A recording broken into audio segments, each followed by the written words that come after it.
नमस्कार, मैं हूं श्वेता सिंह और आप देख रहे हैं आज तक। आज शंखनाद आप हल्दिया से देख रहे हैं। जिस जगह पर हम खड़े हैं यहाँ पर हल्दिया नदी हमारे साथ साथ में बह रही है। उस छोर पर नंदीग्राम है, इस छोर पर हल्दिया है। यानी ये समूचा इलाका ऐसा जहां पर चुनाव है कल, और खासकर नंदीग्राम में आज की रात किसी को नींद नहीं आने वाली है। नींद इसलिए नहीं आने वाली है क्योंकि प्रतिष्ठा का प्रश्न बन चुका है वो seat.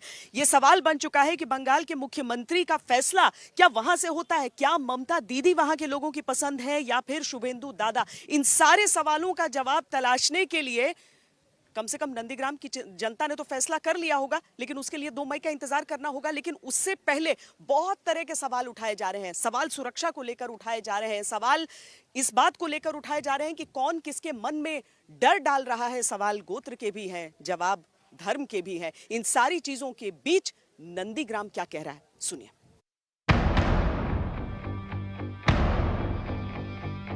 Yes, yesterday night the outsiders goons they threatened the people.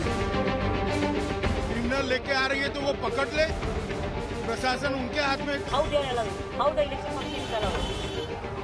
And they are creating करना है वो हार गया ना मैच हार जाने से जितना तक वो कोशिश कर रहे हैं लेकिन ममता जी हार चुकी हैं और नंदीग्राम की जनता ने शुभेंदु जी को चुनना तय कर लिया।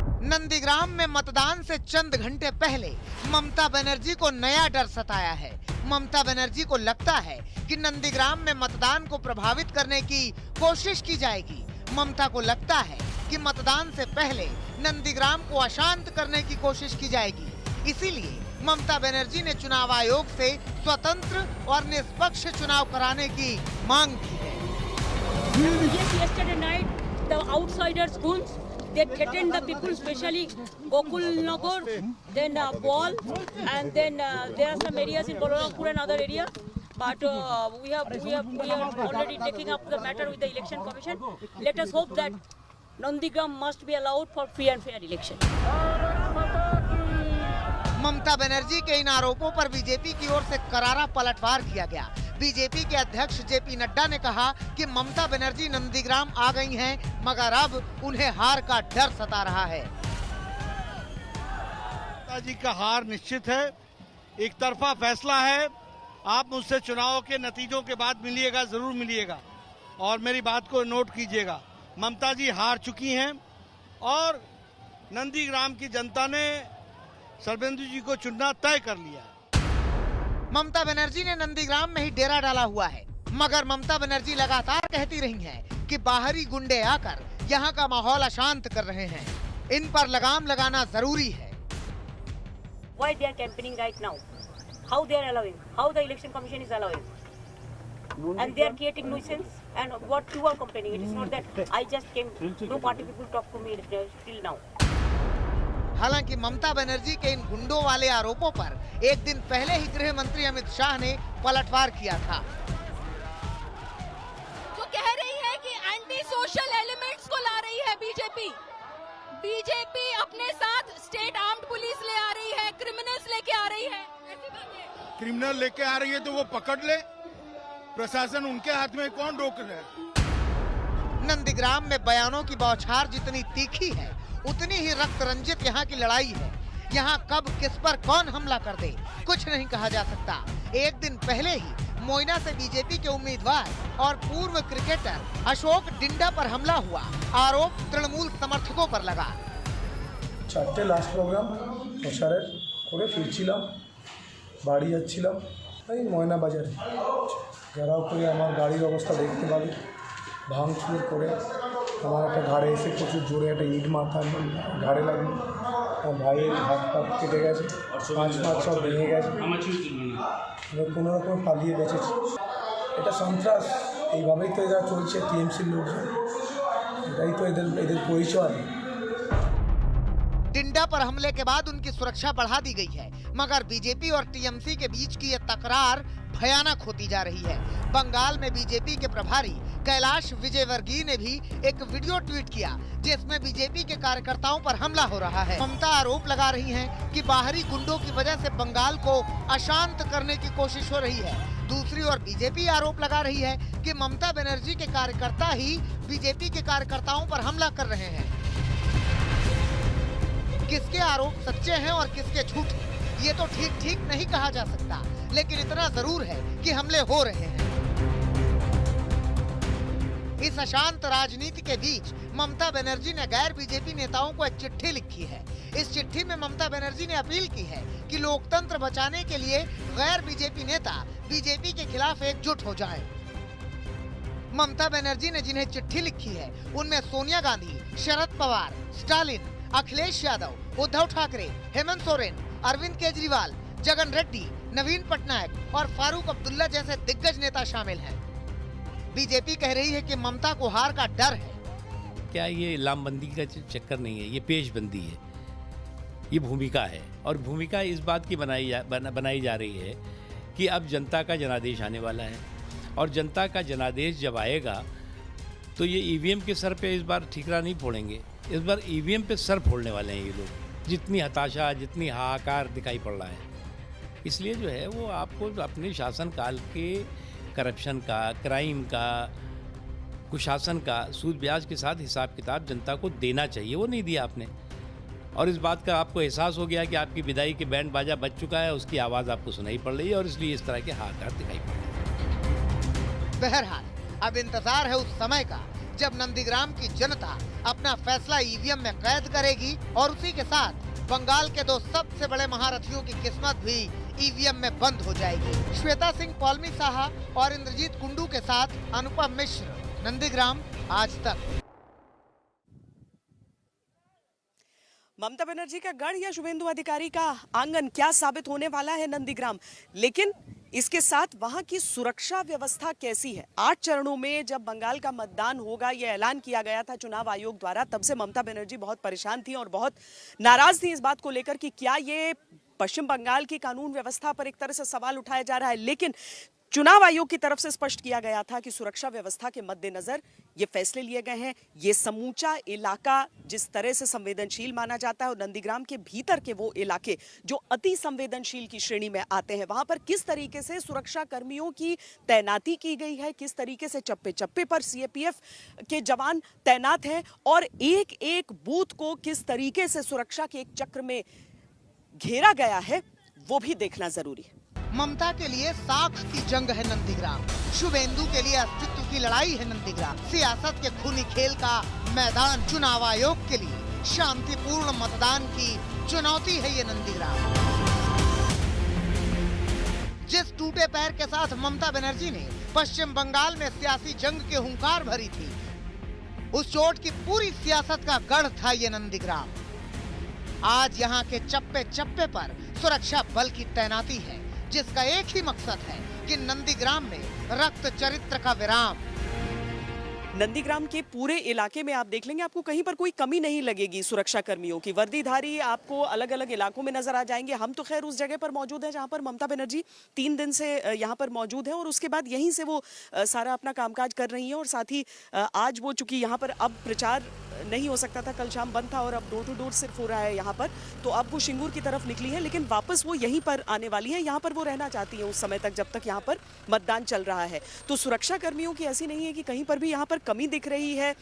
लोगों के मन में भरोसा बनाने के लिए आपको हर जगह पर, हर इलाके में, खासकर जो अति संवेदनशील जिन बूथ्स को माना जा रहा है, वहाँ पर खासकर बहुत ज़्यादा तैनाती की गई है सुरक्षा कर्मियों की, ताकि लोग बेखौफ होकर और मतदान के लिए आए। उनके मन में ये डर न रहे कि कहीं कुछ हो तो नहीं जाएगा। किसी अनिष्ट की आशंका को दूर करने के लिए खासकर नंदीग्राम की सड़कों पर आपको पुलिस बल की और सीएपीएफ की मौजूदगी पूरी तरह से नजर आएगी। नंदीग्राम के हालातों को देखते हुए यहाँ केंद्रीय फोर्स की 22 अतिरिक्त कंपनियों की तैनाती की गई है। 355 संवेदनशील बूथों को चिन्हित किया गया है, जहाँ वेबकास्ट की सुविधा है, जिस पर नजर रखने के लिए 3 लोग होंगे, जिसके लिए 10 सेक्टर ऑफिस बनाए गए हैं और 22 क्विक रिस्पांस टीम की तैनाती है। पश्चिम बंगाल में दूसरे चरण का जो मतदान होना है, उससे पहले सुरक्षा को लेकर बहुत ज्यादा संजीदगी बरती जा रही है। जिस तरह के हालात रहे हैं इससे पहले के चुनावों में, इसीलिए इस बार जो सीएपीएफ के फोर्सेस हैं, खासकर जो सीआरपीएफ हैं, उनकी तैनाती नंदीग्राम को लेकर जितनी भी आशंकाएं लोगों के मन में होनी बिल्कुल भी नहीं चाहिए, क्योंकि यहाँ पर जब ये फोर्सेस मुस्तैद होंगे, जब ये वर्दीधारी वहां पर खड़े रहेंगे, तो अपराधी तत्व जितने भी हैं वो कुछ करना तो छोड़िए, वो कुछ सोच भी नहीं सकते हैं। पहले दौर के मतदान में भी यही नजर आया था, दूसरे चरण के मतदान में भी यही नजर आ रहा है। हिंदुस्तान के वो मजबूत कंधे तैयार हैं उन सभी अति संवेदनशील बूथ पर अपनी तैनाती के लिए, अपनी ड्यूटी निभाने के लिए, ताकि लोग बेखौफ बड़ी तादाद में आए, अपनी मर्जी के हिसाब से लोकतंत्र के इस पर्व को मनाएं। पश्चिम बंगाल में सियासी हिंसा को देखते हुए कई नेताओं की सुरक्षा भी बढ़ाई गई है। पश्चिम बंगाल में अब तक 93 बीजेपी नेताओं को खतरे का आकलन करते हुए वीआईपी सुरक्षा दी गई है। पिछले एक महीने में पश्चिम बंगाल के करीब 60 वीआईपीज को गृह मंत्रालय ने 100 वाई कैटेगरी की सुरक्षा दी है, जिसमें 80 वीआईपी को सीआईएसएफ की सुरक्षा दी गई है। वहीं 13 वीआईपी को पश्चिम बंगाल में सीआरपीएफ की सुरक्षा दी गई है। गृह मंत्रालय की सुरक्षा केंद्रीय एजेंसियों के खतरे के आकलन के बाद आईबी की रिपोर्ट के तहत दी जाती है। इस सुरक्षा में केंद्रीय गृह मंत्रालय के आदेश पर एनएसजी, सीआरपीएफ, सीआईएसएफ और आईटीबीपी के जवान की तैनाती की जाती है। अलग अलग वीआईपी को सुरक्षा के ब्लू बुक के आधार पर कड़ी सुरक्षा मिलती है। सरकार के उच्च स्तरीय सूत्रों ने बताया कि खुफिया विभाग ने पश्चिम बंगाल के वर्तमान हालात को लेकर एक समीक्षा रिपोर्ट गृह मंत्रालय को दी है, जिसमें कई नेताओं और टीएमसी से बीजेपी में शामिल हुए नेताओं पर खतरे की बात कही गई है, जिसकी वजह से गृह मंत्रालय समय समय पर व्यक्तिगत समीक्षा करके नेताओं को इस तरीके की सुरक्षा दे रही है। इस बीच चुनाव आयोग भी कल नंदीग्राम में होने वाले मतदान को लेकर पूरी तरह से तैयार है। अब सिर्फ कुछ ही घंटे बच गए हैं नंदीग्राम के महासंग्राम के लिए, लेकिन जो तैयारियां हैं वो अपने आखिरी चरण पे है। आप देख सकते हैं 210 नंदीग्राम असेंबली कॉन्स्टिट्यूएंसी, उनकी तैयारियां यहाँ पे चल रही है पुरजोर से। ये है ईवीएम डिस्ट्रीब्यूशन सेंटर हल्दिया के एसडीओ ऑफिस के ठीक बाहर। यहाँ पे बनाया गया है ईवीएम डिस्ट्रीब्यूशन सेंटर, और जितने भी कर्मचारी हैं, सरकारी कर्मचारी हैं जो इस वोट को परिचालना करेंगे, वो यहाँ पे भारी तादाद में सुबह से अपने काम में जुड़ गए हैं। सबको ईवीएम दिया जा रहा है। सिक्योरिटी नहीं है কতটা আশ্বস্ত? একদম ফুল, একদম দারুণ সুন্দর পিসফুল ভোট হবে, একদম পিসফুল। अगले 24 घंटे नंदीग्राम के लिए बहुत अहम होने वाले हैं। ममता के लिए नाक की लड़ाई है, बीजेपी के लिए साख की लड़ाई है। चुनाव आयोग के लिए नंदीग्राम एक चुनौती है। हिंसा और अहिंसा में सिर्फ एक आ का फर्क है, और ये फर्क नंदीग्राम में दूर होगा या नहीं, ये सवाल बरकरार है। श्वेता सिंह और इंद्रजीत कुंडू के साथ अनुपम मिश्रा, नंदीग्राम, आज तक। चूंकि 8 चरण में चुनाव है, इसीलिए एक जगह प्रचार खत्म होता है, दूसरी जगह प्रचार की शुरुआत हो जाती है। ममता बनर्जी नंदीग्राम से निकलकर सिंगूर गई, वहां पर प्रचार के लिए। जेपी नड्डा, भारतीय जनता पार्टी के अध्यक्ष, वो पूर्वी मेदिनीपुर में प्रचार कर रहे थे। वहां पर हमारी संवाददाता ने उनसे बातचीत की। उन्होंने इस बात को दोहराया कि नंदीग्राम में तो शुभेंदु अधिकारी की ही जीत होगी। हमारे साथ इस वक्त पुरसुरा में जेपी नड्डा है, जो है बीजेपी के अध्यक्ष, राष्ट्रीय अध्यक्ष। नड्डा जी, अगर आप हमें बता सकते हैं कि कल बहुत महत्वपूर्ण चुनाव है नंदीग्राम में, दीदी या दादा, लोग किसको चुनेंगे? दीदी या दादा को चुनेंगे? हो चुका है, शुभेंदु दादा जीतेंगे। ममता जी का हार निश्चित है, एक तरफा फैसला है। आप मुझसे चुनाव के नतीजों के बाद मिलिएगा, जरूर मिलिएगा, और मेरी बात को नोट कीजिएगा। ममता जी हार चुकी हैं और नंदीग्राम की जनता ने शुभेंदु जी को चुनना तय कर लिया है। अगर आंकड़े के बारे में हम बात करें तो ये कहा गया था बीजेपी की तरफ से कि 200 सीट मिलेंगी। पहला चरण का चुनाव समाप्त हो चुका है, अभी दूसरा चरण शुरू होने वाला है। अभी भी वही आंकड़े हैं? बिल्कुल, हम दूसरा चरण भी अच्छे तरीके से जीतेंगे और 200 पार करने वाले हैं। ये भीड़ आप देख रहे हैं, मैं चाहूंगा कि जरा सा आप अपना कैमरा इधर घुमा के दिखाइए। ये इलाका जो कभी भारतीय जनता पार्टी के पास नहीं था, आज जनता पार्टी से आगे निकल करके ममता जी को हराने के लिए आतुर है, और वह एक तरफा संदेश दे रही है। तोलाबाजी, तुष्टीकरण, कटमनी, भ्रष्टाचार, इसके खिलाफ अपना संदेश वह स्पष्ट दे रही है, और सोनार बंगाल असोल परिवर्तन के लिए वो जागरूक होकर के आगे बढ़ी है।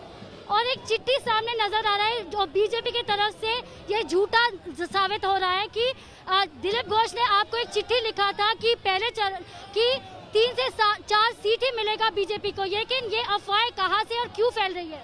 ये टीएमसी और टीएमसी की जिसको कहते हैं कि हताशा, और इस तरीके के हल्के प्रचार करने के तरीके, उनको मालूम है कि 30 में से 26-27 बीजेपी जीत चुकी है, लेकिन वो जनता में भ्रम फैलाने के लिए फेक लेटर्स लिख करके वह जनता को भ्रमित करने की कोशिश कर रही है। उनको मालूम नहीं है कि वो भ्रम में है। जनता ने तय कर लिया है और 2 तारीख को ममता जी को सूद समेत नतीजा देगी। आखिरी सवाल, ममता बनर्जी को क्या संदेश आप देना चाहेंगे? कुछ नहीं, वो अपने में सुधार करें और चुनाव के बाद आत्मचिंतन करें। दरअसल नंदीग्राम का चुनाव एक ऐसा चुनाव है, ये एक ऐसी सीट है कि इसके बारे में कोई भी राजनीतिक विश्लेषक कोई भविष्यवाणी नहीं करना चाहेगा, क्योंकि अगर यहाँ के समीकरणों को देखें तो ममता बनर्जी हो या शुभेंदु अधिकारी हो, दोनों के दावों में थोड़ा थोड़ा दम आपको नजर आ जाएगा। लेकिन पश्चिम बंगाल के लिए भी कहा जाता है कि वो एक तरफा निर्णय करते हैं, कभी बीच बीच का कोई फैसला नहीं रहता है। इसीलिए जो दोनों पक्ष हैं यहाँ पर, वो हर समीकरण इस सीट के लिए साध रहे हैं। बंगाल का क्या हाल है, तुम्हारा यूपी का क्या हाल है, तुम्हारा हाथरस का क्या है, दिल्ली का क्या है। নন্দীগ্রামটা আমি লড়াই করতে দিয়েছিলাম, এই কারণে যে নন্দীগ্রামটা আমার খুব প্রিয় ছিল। नंदीग्राम की चुनावी लड़ाई किसी के लिए भी आसान नहीं है, फिर चाहे वो ममता बनर्जी हों, जिन्होंने नंदीग्राम में चुनाव लड़ने का बड़ा चैलेंज लिया है, और फिर चाहे बीजेपी जो शुभेंदु अधिकारी के लिए हर तरह का जोर लगा रही है और नंदीग्राम में ही ममता बनर्जी को घेर लेने का चक्रव्यूह बना चुकी है। बंगाल की जनता ने बता दिया है, ममता जी का जाना तय है, भारतीय जनता पार्टी का आना तय है। इस बात को भी हमको ध्यान रखना है। नंदीग्राम में बीजेपी के पक्ष में जो बात जाती है, उसने 2016 के विधानसभा चुनाव से 2019 के लोकसभा चुनाव तक इस सीट पर 5 गुना ज्यादा वोट हासिल किए हैं। 2016 के चुनाव में बीजेपी को नंदीग्राम में करीब 10,500 वोट मिले थे, जो 2019 के लोकसभा चुनाव में 62,000 के पार हो गए, जबकि तब बीजेपी के साथ शुभेंदु अधिकारी नहीं थे। अब तो बीजेपी के पास शुभेंदु अधिकारी भी हैं, जिनके परिवार का नंदीग्राम और आसपास के पूरे इलाके में पुराना दबदबा है। जिस जिले में नंदीग्राम सीट है, शुभेंदु के पिता और भाई दोनों सांसद हैं और खुद शुभेंदु अधिकारी नंदीग्राम में पिछली बार 81,000 वोट से जीते थे। ममता बनर्जी को कहीं दूसरे जगह जाना था, लेकिन वो गांव में चली गई, रूट बदल दिया उन्होंने। तो क्या आपको देख के उसकी काम उसको करने दीजिए, कोई फायदा नहीं होगा। कितने मार्जिन हो सकता है? पहले आपने कहा था 50,000 का मार्जिन होगा। कमल का फूल खिलेगी। कमल का फूल खिलेगी। मार्जिन कुछ बताएंगे आप कितना हो सकता है? मार्जिन पब्लिक बोले। इस बार शुभेंदु का दावा है कि वो 50,000 वोटों के अंतर से ममता बनर्जी को हराएंगे, लेकिन टीएमसी का दावा है कि ममता बनर्जी रिकॉर्ड वोटों से जीतेंगी, क्योंकि शुभेंदु को जो वोट मिले थे वो पार्टी और दीदी के नाम पर मिले थे और शुभेंदु ने दीदी का साथ छोड़कर सियासी गद्दारी की है, जिस पर जनता सबक सिखाएगी। भवानीपुर की अपनी पुरानी सीट छोड़कर नंदीग्राम की ये चुनावी लड़ाई ममता बनर्जी ने खुद चुनी, तो इसमें 3 बड़े मैसेज थे। एक तो बंगाल में आक्रामक बीजेपी के सामने सरेंडर न करके सीधी टक्कर लेने का मैसेज, और दूसरा शुभेंदु अधिकारी जैसे उन नेताओं से टकराने का मैसेज जो चुनाव से ठीक पहले ममता बनर्जी को छोड़कर बीजेपी में चले गए। और तीसरी बात यह है कि नंदीग्राम आंदोलन ने ही 14 साल पहले दीदी को वो रास्ता दिखाया था जिस पर चलकर वो सत्ता की कुर्सी तक पहुंची थी। नंदीग्राम से ममता उसी स्ट्रीट फाइटर वाली इमेज को फिर से जिंदा कर रही हैं। নন্দীগ্রামটা আমি লড়াই করতে দিয়েছিলাম, এই কারণে যে নন্দীগ্রামটা আমার খুব প্রিয় ছিল। নন্দীগ্রাম নিয়ে আমি আন্দোলন করেছি। নন্দীগ্রামে যখন প্রথম আন্দোলন হয়, কে ছিল আপনাদের সাথে? কারা ছিল আপনাদের সাথে? বাপ বেটাকে তখন দেখা যায়নি 10-15 দিন পরে জুটেছে এসে, যখন সব স্বাভাবিক হয়ে গেছে। इस टक्कर के बीच नंदीग्राम का एक चुनावी गणित ये भी है कि कुल 2,75,000 वोटर्स में करीब 62,000 मुस्लिम वोटर हैं, जिन पर टीएमसी का भरोसा है कि ये वोट उनके सपोर्ट में है।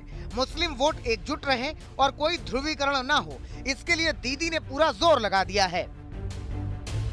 हालांकि ये बात भी ध्यान रखनी होगी कि नंदीग्राम में इंडियन सेकुलर फ्रंट के अब्बास सिद्दीकी भी ममता के खिलाफ प्रचार कर रहे हैं और यहाँ लेफ्ट के कैंडिडेट को सपोर्ट कर रहे हैं। अगर इससे मुस्लिम वोट बटेंगे तो सीधे नुकसान ममता बनर्जी को होगा। वाल्मी साहा के साथ अनुपम मिश्र, नंदीग्राम, आज तक। पश्चिम बंगाल से आप देख रहे हैं शंखनाद, मैं हूं श्वेता सिंह। दरअसल बंगाल के चुनावों में मुद्दे तमाम रहे, लेकिन जिस तरीके से पिछले कुछ समय में ममता बनर्जी, जो अभी तक धर्मनिरपेक्षता की झंडाबरदार थी, उन्होंने पहले मंच से चंडी पाठ किया और उसके बाद नंदीग्राम में चुनाव प्रचार खत्म होते होते उन्होंने अपना गोत्र तक बतला दिया। इससे बहुत सारे सवाल खड़े हुए। और जहां तक सियासत है, सियासत तो सवाल उठाने में माहिर है। इस समय राजनीति जोरों पर हो रही है गोत्र वाले इस मुद्दे पर। মামাটি মানুষ গোত্র, আজকেও তিনি যখন আমায় জিজ্ঞেস করলেন, আমি বললাম দেখুন আমার তো একটা পার্সোনাল গোত্র আছে, সেটা সান্ডিল্য। नाम ममता बनर्जी, धर्म हिंदू, जाति ब्राह्मण, गोत्र शांडिल्य। जो ना जानता हो जान ले, जिसने सुना ना हो सुन ले, जिसे जैसे मानना है मान ले। सुन लो बंगाल वालों, सुन लो नंदीग्राम वालों, दीदी का धर्म, दीदी का गोत्र दीदी खुद बता रही। बंगाल में दूसरे चरण के मतदान से 2 दिन पहले दीदी को याद आया है अपना गोत्र। याद ही नहीं आया है, उन्होंने बताना भी जरूरी समझा है। আমি ত্রিপুরায় ত্রিপুরেশ্বরী মন্দিরে পুজো দিতে গিয়েছিলাম। সেদিন আমার সাথে যারা ছিলেন তারা জানেন, আমাকে জিজ্ঞেস করেছিলেন পুরোহিত মহাশয়, মা তোমার গোত্রটা কি?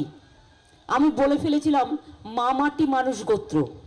আজকেও তিনি যখন আমায় জিজ্ঞেস করলেন, আমি বললাম দেখুন আমার তো একটা পার্সোনাল গোত্র আছে, সেটা সান্ডিল্য, কিন্তু আমি মনে করি আমার গোত্র মামাটি মানুষ গোত্র। धर्मनिरपेक्षता वाली राजनीति का अलंबरदार रही ममता बनर्जी। अब तक तो मां माटी मानुष की बात करती थी, लेकिन इस विधानसभा चुनाव में ममता बदली बदली से नजर आ रही। कई बार दीदी मंच पर चंडी पाठ करते नजर आई। मुंडो बोधे देवी। और अब जब ममता बनर्जी ने बंगाल की सियासत को गोत्र के मुकाम पर पहुंचाया, तो विरोधी खेमा सतर्क हो गया। बीजेपी की तरफ से भी जवाबी तीर चले। परफॉर्मेंस में कोई ज़ीरो होता है तो पंगे में हीरो बन जाता है। तो आज जो है वो तृणमूल कांग्रेस और उनकी लीडर की स्थिति ये है कि परफॉर्मेंस में ज़ीरो, पंगे में हीरो, और उनको गोत्र याद आ गया इसी में। और ये लोग वो है उस तरह के सेकुलरिज्म के सियासी सूरमा जो रूम में टोपी और रोड पे तिलक का अभी तक पॉलिटिकल पाखंड और प्रपंच करते रहे हैं। चुनाव में, चुनाव के रिजल्ट से पहले उन्होंने अपनी हार मान ली है।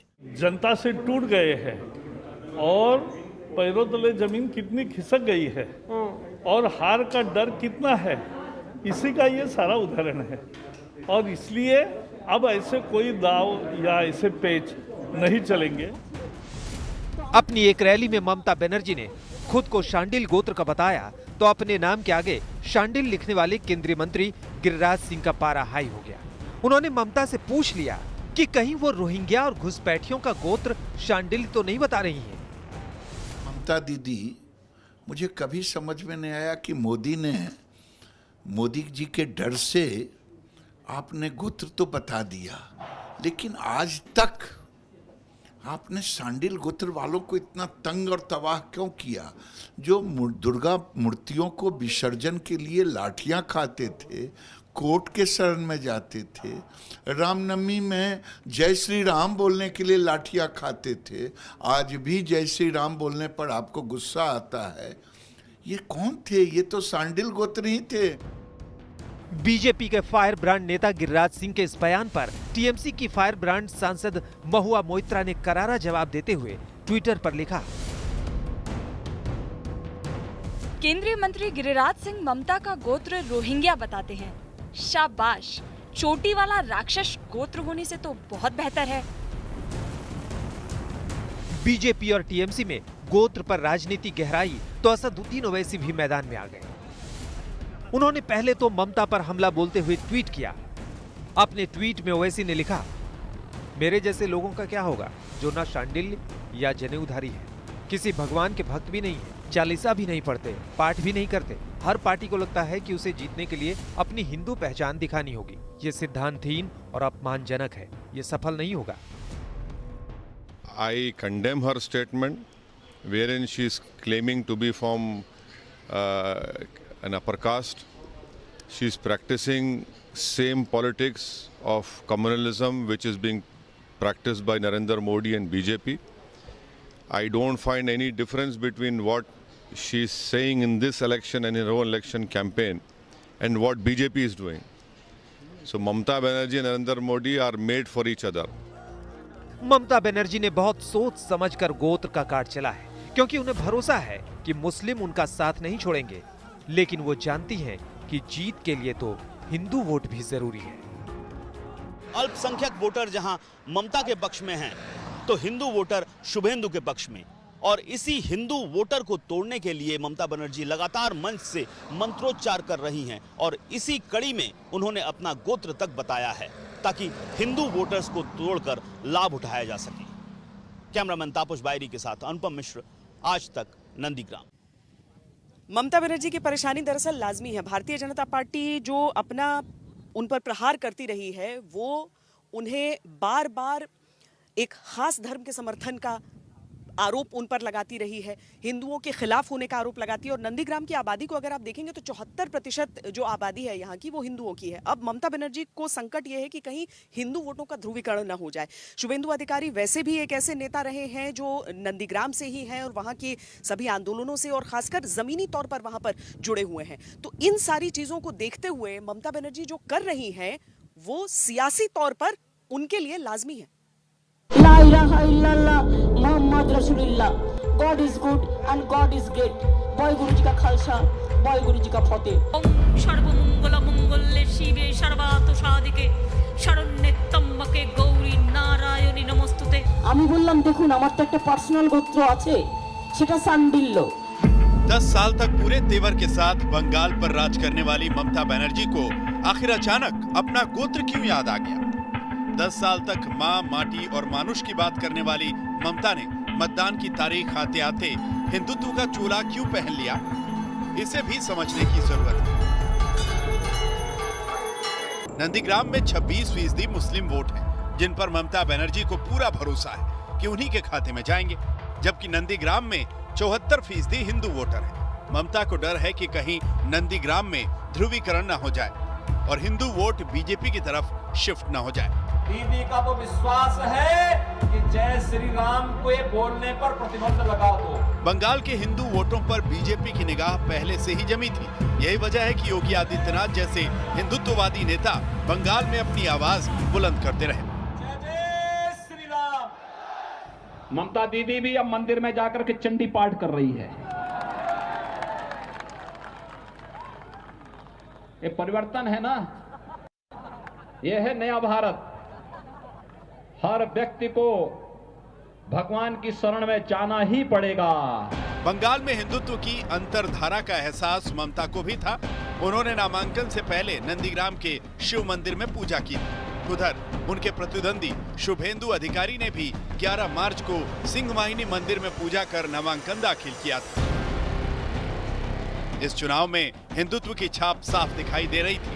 ममता बनर्जी मंदिर मंदिर गई तो करीब करीब हर मंच पर दुर्गा सप्तशती का पाठ करती नजर आई। ममता नहीं चाहती कि हिंदू वोट उनसे दूर छिटक जाए, लिहाजा उन्होंने पूजा पाठ से लेकर मंत्र पाठ तक कोई जतन नहीं छोड़ा। मामला अब गोत्र बताने तक आ पहुंचा।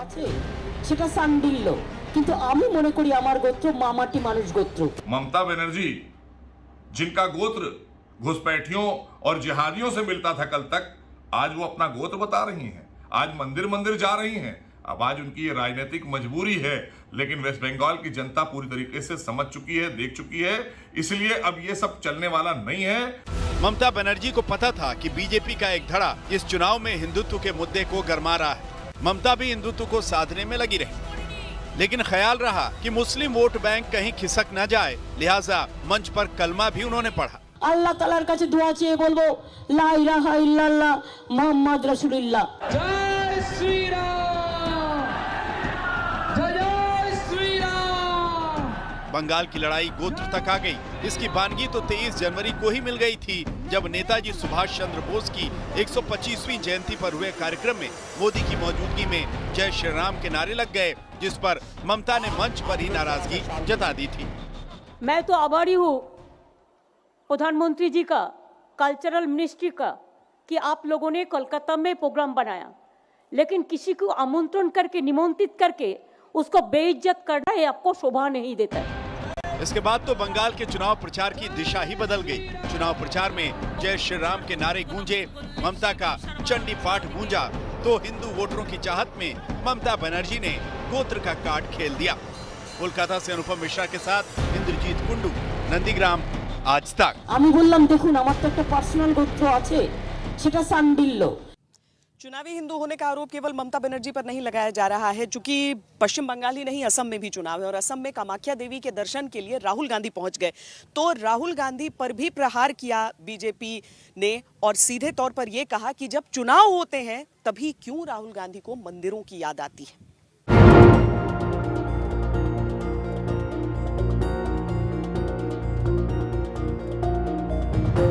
ये कांग्रेस नेता राहुल गांधी की भक्ति है। असम में दूसरे चरण के मतदान से एक दिन पहले राहुल मशहूर कामाख्या मंदिर पहुंचे। विधि विधान से राहुल ने मंदिर में पूजा की।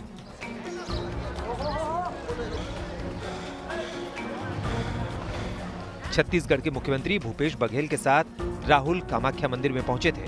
सफेद कुर्ता पैजामा में राहुल गांधी कंधे पर असमिया गमछा डाले मंदिर में पहुंचे थे। राहुल ने मां कामाख्या के दर्शन किए, पूजा पाठ किया और मंदिर की परिक्रमा भी की। राहुल जब मंदिर से बाहर निकले तो फूल मालाओं से लदे थे। उनके कंधे पर लाल रंग की चुनरी भी दिखाई दे रही थी। सोशल मीडिया पर भी राहुल गांधी ने अपने इसी रूप की तस्वीरों को ट्वीट भी किया। राहुल गांधी के कामाख्या मंदिर में दर्शन को लेकर सियासत गर्म हो रही है। आरोप लग रहे हैं कि असम के हिंदू मतदाताओं को रिझाने के लिए ही राहुल कामाख्या मंदिर गए थे। जब जब चुनाव आते हैं तब तब राहुल गांधी जी मंदिर जाते हैं। पिछले कई साल से उनको आसाम की याद नहीं आई।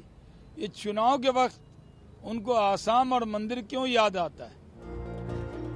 इससे पहले प्रियंका वाड्रा ने 1 मार्च को अपने असम दौरे की शुरुआत गुवाहाटी के कामाख्या मंदिर में दर्शन से ही की थी। दरअसल कांग्रेस असम में अपनी सॉफ्ट हिंदुत्व वाली छवि को बरकरार रखना चाहती है, क्योंकि उसे पता है कि मुस्लिम वोट उसके पाले में तो आएंगे, लेकिन जीत के लिए तो उसे बीजेपी के हार्डकोर वोट बैंक में ही सेंध लगानी होगी। हेमंत नाथ, गुवाहाटी, आज तक। पश्चिम बंगाल से शंखनाद में आज के लिए इतना ही। देश और दुनिया की बाकी खबरों के लिए आप देखते रहिए आज तक। नमस्कार, मैं हूं अंजना ओम कश्यप। हमें उम्मीद है ये वीडियो आपको पसंद आया होगा। लेटेस्ट खबरों के लिए यूं ही देखते रहिए आज तक और इस वीडियो के पसंद आने पर लाइक, शेयर एंड सब्सक्राइब करना ना भूलें।